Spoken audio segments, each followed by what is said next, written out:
हर खबर पर होगी आपकी पकड़।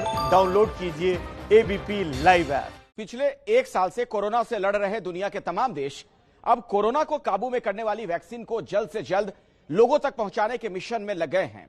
भारत वैक्सीन की 160 करोड़ डोज बुक कराकर दुनिया में वैक्सीन का सबसे बड़ा खरीदार बन चुका है। लेकिन वैक्सीन के मामले में भारत की अपनी तैयारी भी कम नहीं। भारत की 3 कंपनियों का तीसरे और आखिरी फेज का ट्रायल शुरू हो चुका है। इनमें से 2 स्वदेशी वैक्सीन हैं। वैक्सीन बनाने वाली ये भारतीय कंपनियां मौजूदा वक्त में किसी तीर्थ से कम नहीं, क्योंकि इन्हीं कंपनियों से निकलने वाली वैक्सीन पूरे देश को कोरोना से मुक्ति दिलाएगी। तो हमारी इस स्पेशल रिपोर्ट में आपको भारत में कोरोना वैक्सीन बनने से लेकर आप तक पहुंचाने तक की तैयारियों की पूरी जानकारी मिलेगी।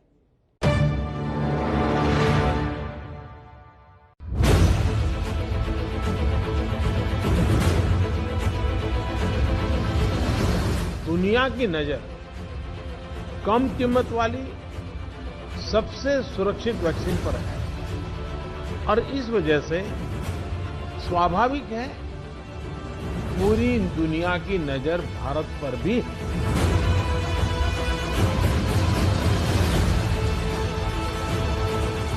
मुझे ये उम्मीद है कि अगले साल की शुरुआत में हमारे पास एक नहीं 2-3 वैक्सीन उपलब्ध हो जानी चाहिए।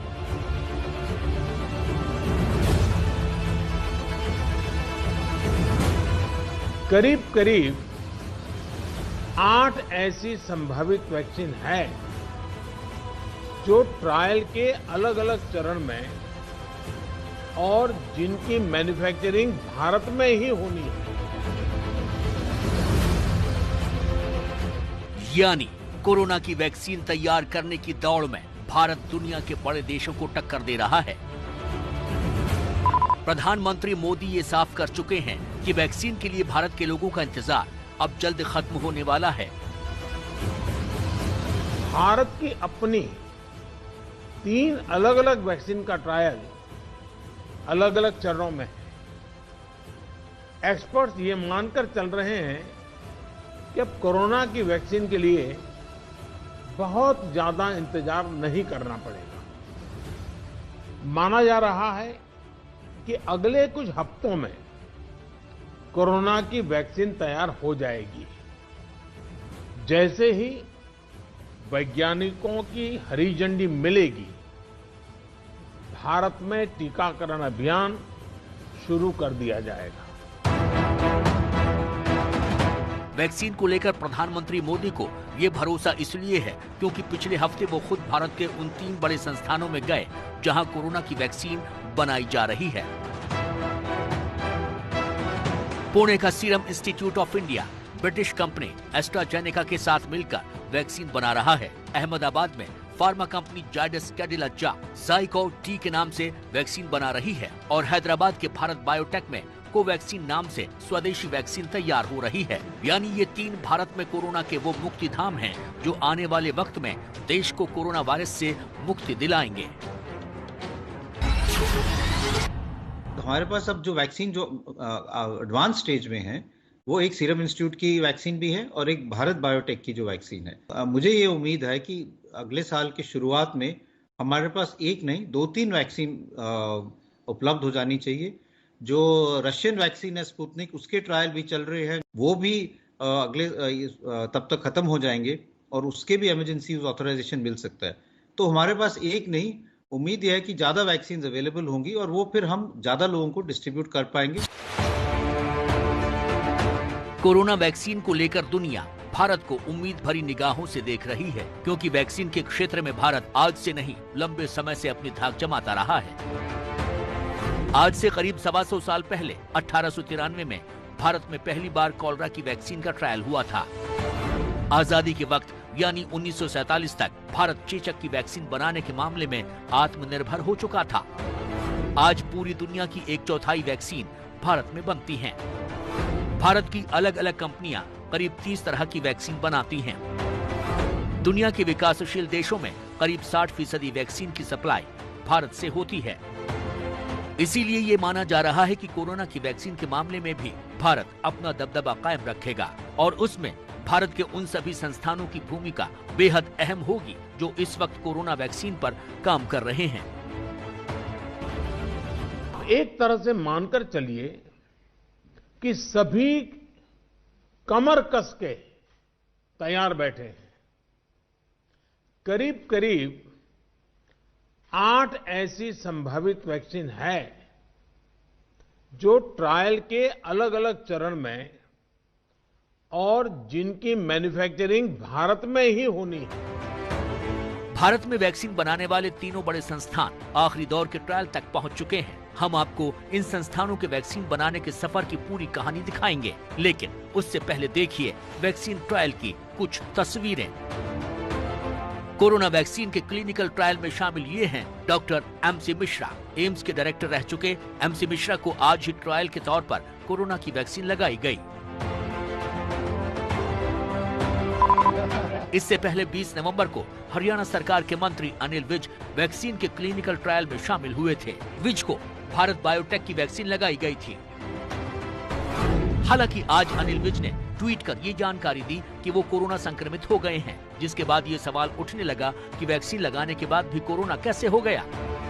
देखिए, कोरोना में अगर मान के चलिए कि सरकार में बैठे लोग और ले रहे हैं, उस पर एक्सपेरिमेंट कर रहे हैं और वो उसमें सफलता नहीं मिल रही है, तो जो देश के एक आम नागरिक है वो तो बहुत डरा और सहमा हुआ है। एक बार उन्होंने वैक्सीन लगवा ली और आम जनता से उनका मिलना जुलना है ही, तो क्या पता कौन आदमी कैसा आया कि उनको फिर दोबारा हो गया। अगर दोबारा हो गया तो इसका मतलब है वैक्सीन में कहीं ना कहीं कोई कमजोरी है। कुछ लोगों, कुछ मंत्रियों पे ट्रायल हुआ, अगर उन्हीं के कोरोना निकल आया, अगर आम जनता में ये रेशियो अगर 1% भी रहा वैक्सीन का, तो कितने लोग इससे प्रभावित होंगे और जल्दबाजी का खामियाजा जनता को भुगतना पड़ेगा। तो लोगों का डर अपनी जगह है, लेकिन जानकारों का ये कहना है कि अनिल विज को कोरोना होने का ये मतलब कतई नहीं निकाला जा सकता कि वैक्सीन का ट्रायल फेल हो गया।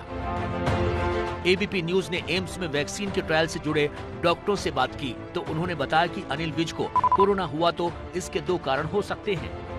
देखिए, जब वैक्सीन ट्रायल चल रहा होता है तो 2 और स्पेशली फेज 3 ट्रायल में तो कुछ लोगों को प्लेसबो मिलता है, 50% लोगों को, 50% लोगों को वैक्सीन मिलता है।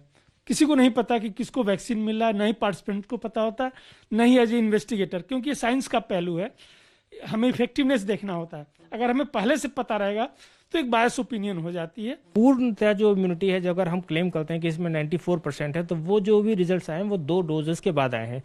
पहले के बाद इम्यून रिस्पांस ट्रिगर होता है और दूसरी के बाद फिर हम उसको और ट्रिगर करके स्ट्रांग बनाते हैं। तो यूजली हर जो दवाई होती है, वैक्सीन होती है, उसका अलग अलग टाइम पीरियड होता है कि कब उसको कितनी इम्यूनिटी मिलेगी और कितने दिन बाद मिलेगी। अनिल विज को वैक्सीन की दूसरी डोज 28 दिन बाद दी जानी थी। वो भारत बायोटेक की कोवैक्सीन के ट्रायल में शामिल हुए थे। वैक्सीन बनाने वाली इस कंपनी के मुताबिक वैक्सीन के असर का आकलन दूसरी डोज देने के 14 दिनों के बाद किया जाता है। दोनों डोज देने के बाद ही कोवैक्सीन का असर दिखेगा। इसीलिए अनिल विज को कोरोना होने की खबर को वैक्सीन के फेल होने से जोड़ना सही नहीं है।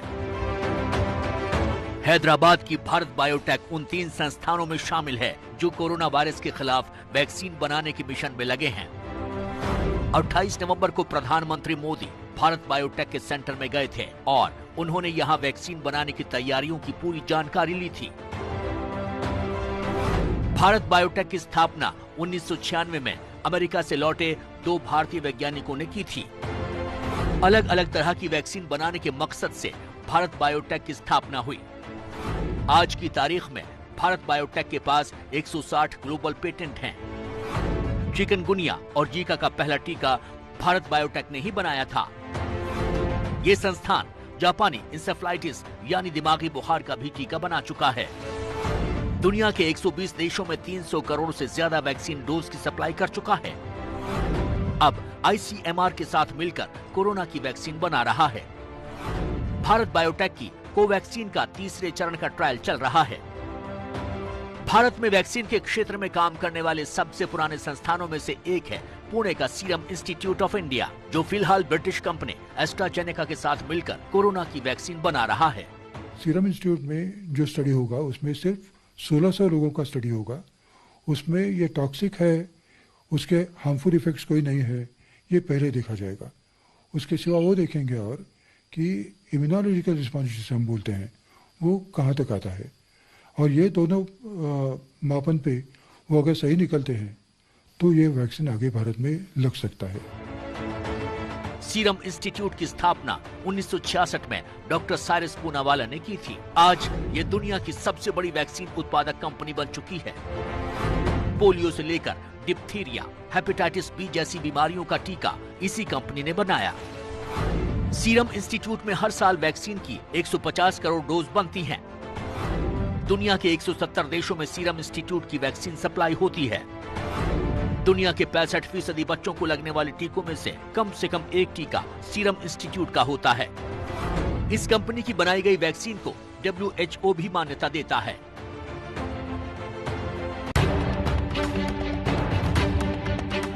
माना जा रहा है कि भारत में कोरोना की सबसे पहली वैक्सीन भी सीरम इंस्टीट्यूट से ही निकलेगी। देखिए, हमारे 4 पार्टनरशिप है, यूएस कंपनीज, पुणे के कंपनीज और अलग अलग कंपनीज के साथ ये कोरोना वैक्सीन बनाने 30 या 40 मिलियन डोज अभी बनाएंगे। सितंबर तक 40 मिलियन डोज शायद बन सकते हैं। और प्राइस के बारे में आपने पूछा, अभी देखो आज के हमारे टेस्टिंग किट्स सिर्फ टेस्ट करने 4,000 रुपये तक जाते हैं। हम तो 10-20 हजार रुपये के लिए भी ये वैक्सीन मार्केट में बिक सकते हैं, मगर ये हमारा फिलॉसफी नहीं है। और जो हमारे पिता ने हमें हमेशा सिखाया था कि आम जनता के लिए काम करो और सेवा करो, पैसे की इतनी सोचो मत।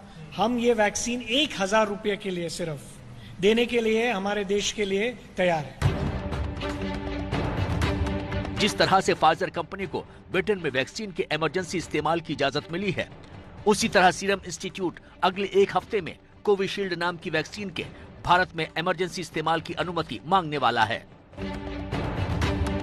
भारत में वैक्सीन बनाने वाली तीसरी बड़ी कंपनी है अहमदाबाद की जायडस कैडिला। करीब 15,000 करोड़ के टर्नओवर वाली इस दवा निर्माता कंपनी की स्थापना 1952 में हुई थी। जायडस का वैक्सीन टेक्नोलॉजी सेंटर पिछले कई दशकों से अलग अलग बीमारियों की वैक्सीन बना रहा है। ये company diphtheria, typhoid, influenza, tetanus की वैक्सीन बना चुकी है। दुनिया भर में जायडस के 3 वैक्सीन सेंटर हैं। कंपनी को कोरोना वैक्सीन के तीसरे चरण के परीक्षण की अनुमति मिल गई है।